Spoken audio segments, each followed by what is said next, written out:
Hi guys, thank you for clicking on this video. In the last video, I talked about how the law was applied differently depending on whether or not you supported President Trump. There was no cursing, no violence, and the video was removed. They make it almost impossible for us to support this man. In this video, I want to talk specifically about the First Amendment and how cops and Trump supporters do not have protection like everyone else when it comes to freedom of expression. Do it again. What, you can't say Trump 2020 now? Fucking pussy. Say it again. Trump 2020. Go fuck yourself, you fucking fascist. Another iPhone cowboy, right? Another brave guy, very ballsy when he has his iPhone recording you. I know a lot of you guys are going to say that he should have known better, especially with the iPhones out there and everybody watching us. He should have, but I think the punishment was way too harsh. An NYPD officer has been suspended after video appears to show the cop using a speaker to say Trump 2020 from a patrol car. NYPD's patrol guide bans on-duty or in-uniform officers from endorsing political candidates or publicly expressing personal views and opinions. No gun and shield, no health insurance, no pay for a month. And you know it's going to affect him when it comes to promotion or getting into details. I know he shouldn't have done it, but suspension? That's way too harsh. And for the cops that are condemning him, I gotta say I'm a little bit surprised. Knowing that most of the media and the entire Democrat Party already want to hang us, we need to come out and support each other a little bit more. I know he made a mistake, but who hasn't? You show me a cop who hasn't made a mistake on patrol, and I'll show you a house mouse who's never left the building. They pointed out that specific section of the patrol guide, right? Prohibited conduct, 203-10. And it's important to know this specific section of the patrol guide because that was the basis for suspension. 203-10, paragraph 10. You cannot express your personal views regarding any political party. And we were reminded of this by Chief Monahan. Just last week, the city's police chief assured the public officers in uniform would remain apolitical. We have no stance one way or another, one role, and that's to keep people safe, make sure anyone can come in and vote. So there'll be no instances of police officers using their political opinions. We are apolitical in this thing. You know where I'm going with this, don't you? Do you think it would have been a problem if the cops said Biden 2020 or Black Lives Matter? Don't tell me BLM is not a political party. Black Lives Matter is, in fact, a political party, maybe the strongest political party in the United States as of tonight. Its members believe they can reshape this country, and so far, they're proving to be right. BLM is a political party. We all know that. While the chief suspends this cop for expressing his personal views for Trump, Chief Monahan has no problem kneeling for BLM.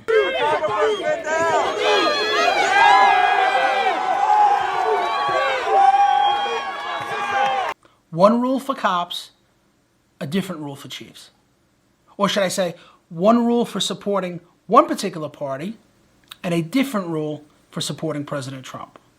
And of course, the anti-cop, the dunce in City Hall, Big Bird, the one who hates cops more than anyone, de Blasio, just had to get involved when it came to this poor cop. Mayor Bill de Blasio echoing that, saying any NYPD officer pushing political agenda will not be tolerated. Right. Can't push any political agenda. But you had no problem painting Black Lives Matter in front of President Trump's personal residence. Black lives matter! Black lives matter! Black lives matter! Black lives matter! Black lives matter! Black lives matter! No justice! No peace! No justice! No peace! No justice! No peace! That's not just okay because you're the corrupt, incompetent mayor. It's okay because the message was anti-police and anti-Trump. Let's go over some more examples. Let's go to Lancaster, Pennsylvania. Have you guys heard about Chief Berkeheiser? Lancaster's police chief is stepping down. Chief Jared Berkeheiser is retiring at the end of the month. He worked for the department for 26 years and became chief in 2018. Berkeheiser wasn't there when Lancaster Mayor Deneen Sorachi announced his retirement today. The mayor did not take any questions as well today, but she did talk about the future of the leadership in the department. Do recognize that there will be many conversations in the days and weeks ahead about the future leadership and direction of the Lancaster City Police Bureau. And what do you think this chief did to warrant his resignation? What do you think he did? Jared Berkeyheiser, the soon-to-be former chief of the Lancaster City Bureau of Police, didn't have much of a choice when it came to retiring. He made the statement that he was asked for his resignation, and it was inferred to me that it was based on that post on Facebook. That Facebook post was made by Berkeyheiser's wife, Christy. She commented on a post about President Trump visiting Pennsylvania last month, writing, "That's why I'm voting for him again. The same reason as last time. You don't see him meeting with Jacob Blake's family and speaking to him by phone." When speaking about her husband, who served the city of Lancaster for more than 2 decades, she also writes, "His opinions are not mine. Mine are not his. To punish him and judge him after an exemplary 26-year career because of me is absolutely wrong." Oh, it's wrong. It's absolutely wrong. But the mayor fired him anyway. Again, do you think the chief would have been fired if his wife tweeted something in support of BLM or Biden? Of course not. Of course not. She said something positive about President Trump, so the First Amendment doesn't apply. Let's go to Lieutenant Kelly in Virginia. Let's see what happened to him. The officer has been identified as William Kelly. According to his LinkedIn, he's been with the Norfolk Police Department for nearly 2 decades. Now, he allegedly donated anonymously to legal defense funds for Kyle Rittenhouse, but he used his city email address. This came to light because of an article in The Guardian. The newspaper was given the results of a data breach, which showed that Officer William Kelly anonymously donated $25 to Kyle Rittenhouse's legal defense. In the donation, he allegedly included a message which said in part, quote, "You have done nothing wrong. Every rank and file police officer supports you." So this cop's not allowed to make a donation anonymously to the Kyle Rittenhouse Fund. But it's okay for Kamala Harris to not only donate, but encourage others to donate to the Minnesota Freedom Fund. That's an organization that posts bail for people in Minnesota. You want to know some of the people they let out? I'll give you just one. Timothy Wayne Columbus. You know what he did? He raped an 8-year-old girl. He raped an 8-year-old girl. The victim told police that Tim laid her on the couch and held her down as he unbuckled his pants. He then pulled her pants down. The victim stated, Tim then, quote, "put his thing inside of me." 8 years old. Bailed out by an organization that Kamala Harris asked us to donate to. Raped an 8-year-old girl. That's okay. That's okay. The Vice President of the United States donating and asking others to donate to this fund that let rapists and murderers go. That's fine. But this cop who posted $25 anonymously, he didn't pull his police department into it. It was only discovered because of this breach. That cop is in trouble. And don't tell me that the Minnesota Freedom Fund is to let peaceful protesters make bail. Number one, if you're peacefully protesting, you're not arrested. Number two, if you are arrested, you're not going to have any bail. If you did something like violate curfew and you were arrested, there is no bail. Okay? And of the $3.5 million raised that year, $210,000 went towards the riots to get people out of jail. 96% of that money went to other people that had nothing to do with protesting. Okay? Again, that's okay for our vice president, but what this cop did isn't. Let's go back to the newscast. Norfolk Police Chief Larry Boone issued a statement saying in part that Kelly has been reassigned to another division pending the results of an administrative investigation. And what was the result of that investigation, Chief? What happened? Lieutenant William Kelly was fired for supporting the teenager who allegedly killed 2 Black Lives Matter protesters in Wisconsin. That's what it comes down to, Chief, right? There were 2 BLM supporters, and that's all that really matters. When an unarmed Trump supporter gets shot in the neck and killed, it takes us 8 months to find out who did it. But Trump supporters and BLM supporters, different rules, right? right, Chief? And by the way, you look really familiar, Larry. Where do I know you from? Back at the Operations Center, Norfolk Police Chief Larry Boone stood with the crowd and walked with them for a few minutes, holding a Black Lives Matter sign. But that's okay, Chief, right? Marching with BLM in full uniform, standing there holding their sign while you smile and everybody takes video. That's okay. But donating $25 to something else, anonymously, out of uniform, when nobody knows you've even done it, that gets this cop fired, right? Again, different rules depending on who you support. Now let's talk about statues.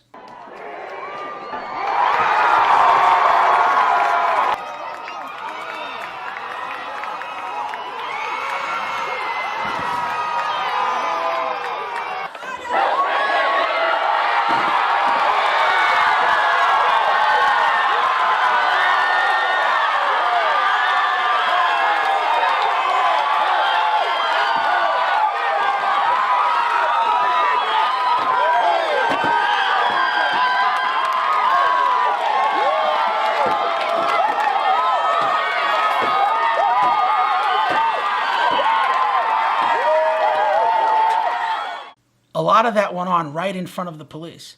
And the cops didn't engage because they were told to stand down. It's like nobody cares. Even Nancy Pelosi said it's not a big deal. I'm not one of those people who's wedded to, oh, a statue to somebody someplace is an important thing. I don't care that much about statues. Respectfully, shouldn't that be done by a commission or the city council, not a mob in the middle of the night throwing it into the harbor? People will do what they do.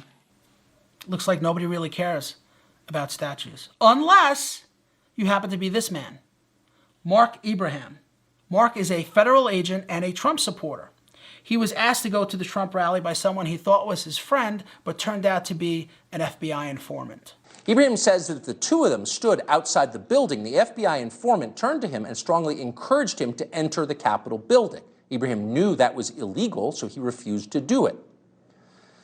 Ibrahim did not enter the Capitol that day in the end. He did not destroy property. He did not brandish his DEA-issued weapon. He did not remove it from its holster. He did not commit any violence of any kind. In fact, he repeatedly remarked that he disapproved of the rioting he saw at the Capitol.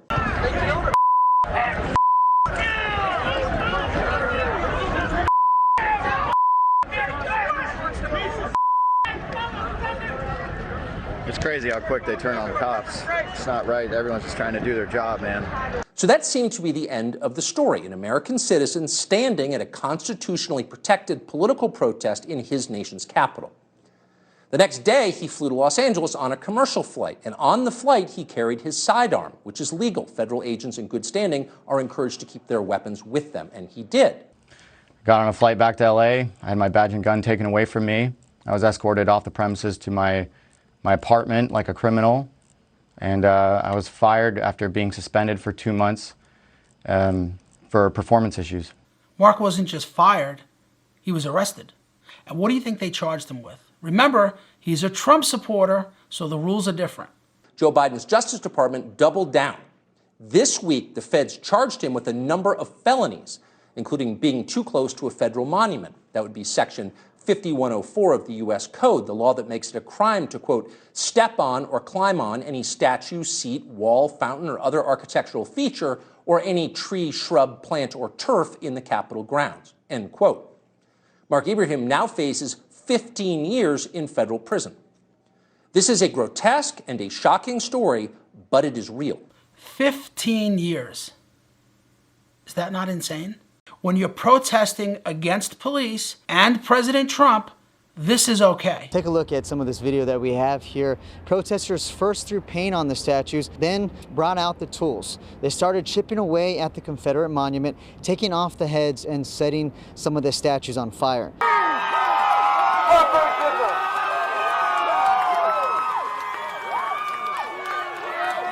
But when you're a cop who also supports President Trump, this gets you 15 years standing next to a statue. Different rules depending on who you support, right? Today, everything is politicized. And if you support the wrong political party, you can go to jail.